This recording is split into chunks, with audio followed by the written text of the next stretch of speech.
Assalamualaikum warahmatullahi wabarakatuh. Sebelumnya perkenalkan, nama saya Syamsul Arifin dari kelas B dengan NIM belakang 351. Jadi kali ini saya akan membahas atau menganalisis tentang permasalahan tumpang tindih peraturan perundang-undangan di sektor kepariwisataan di Indonesia yang harus segera diatasi.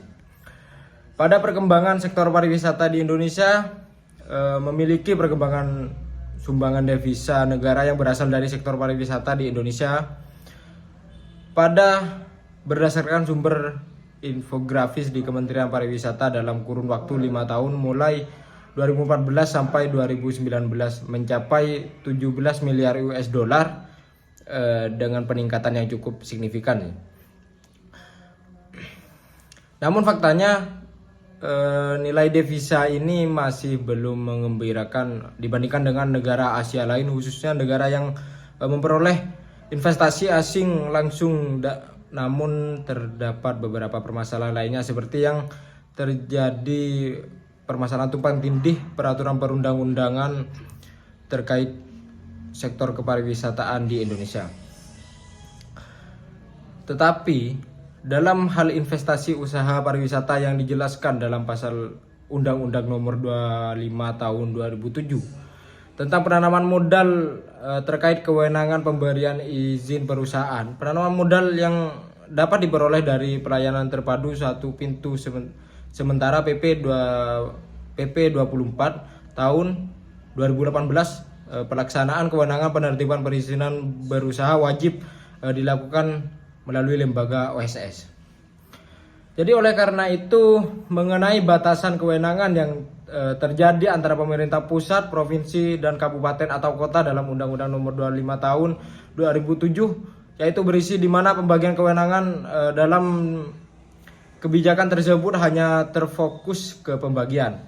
Lalu pada ketimpangan apa kebijakan terkait hak guna bangunan dalam Undang-Undang Nomor 25 Tahun 2007 tentang penanaman modal dan Undang-Undang Nomor 5 Tahun 1960 berisi tentang peraturan dasar pokok-pokok agraria dalam Undang-Undang Nomor 5 Tahun 1960 pasal 35 disebutkan bahwa hak guna bangunan memiliki jangka waktu paling lama 30 tahun dan dapat diperpanjang dengan waktu paling lama 20 tahun. Sedangkan dalam Undang-Undang Nomor 25 Tahun 2007 pasal 22 disebutkan bahwa hak guna bangunan dapat diberikan dengan jumlah 80 tahun atau 50 tahun diberikan dan diperpanjang secara langsung dan dapat diperbarui selama 30 tahun. Jadi totalnya yaitu 80 tahun. Sama seperti yang disebutkan saya sebelumnya. Beberapa hal yang mungkin tersebut yang menjadi dasar BPHN untuk menyelenggarakan fokus grup discussion, analisis, dan evaluasi hukum terkait kepariwisataan di Badan Pembinaan Hukum Nasional. Penyelenggara penanaman modal juga tidak menjelaskan kewenangan aspek-aspek dalam investasi lainnya.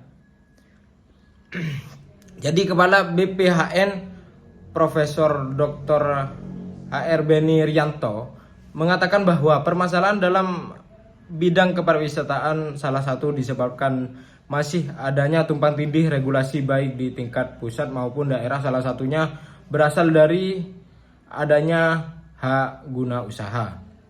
Dan untuk menyikapi permasalahan dalam hak guna usaha dalam bentuk bangunan masih dalam kebimbangan oleh para pihak karena yang tercantum dalam undang-undang pokok agraria berbeda dengan dasar BPHN yang terdapat dalam evaluasi hukum terkait pariwisataan.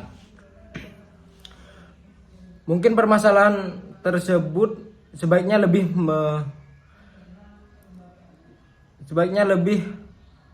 mendapat pengawasan dengan cara mengadakan sosialisasi bersama beberapa pihak agar mereka juga tidak bimbang dan mencapai mufakat, mengambil keputusan secara bersama-sama secara matang dan tidak menimbulkan beberapa pendapat yang memicu beberapa perbedaan sehingga undang-undang yang digunakan dapat mengatasi sektor pariwisata tidak mengalami tumpang tindih. Lagi dari beberapa undang-undang yang ditunjukkan oleh beberapa pihak, perlu digarisbawahi Juga perlu digarisbawahi bahwa secara hierarki peraturan perundang-undangan tentang penanaman modal untuk menginvestasikan dalam sektor pariwisata memiliki beberapa peraturan serta sudah dijelaskan bahwa hak guna usaha memiliki jangka waktu paling lama 30 tahun dan apabila diperpanjang haknya dapat 29 tahun. Selebih dari itu akan mendapatkan suatu sanksi yang telah ditetapkan oleh pihak BPHN. Dapat disimpulkan bahwa sektor pariwisata mengalami tumpang tindih dikarenakan permasalahan dari salah satu faktor yaitu dalam hak guna usaha dalam bentuk bangunan. Apabila tersebut terrealisasikan maka permasalahan tumpang tindih dapat terselesaikan. Mungkin sekian video yang saya buat kali ini. Sebelumnya mohon maaf apabila ada kata yang kurang sopan atau kurang lengkap lah intinya.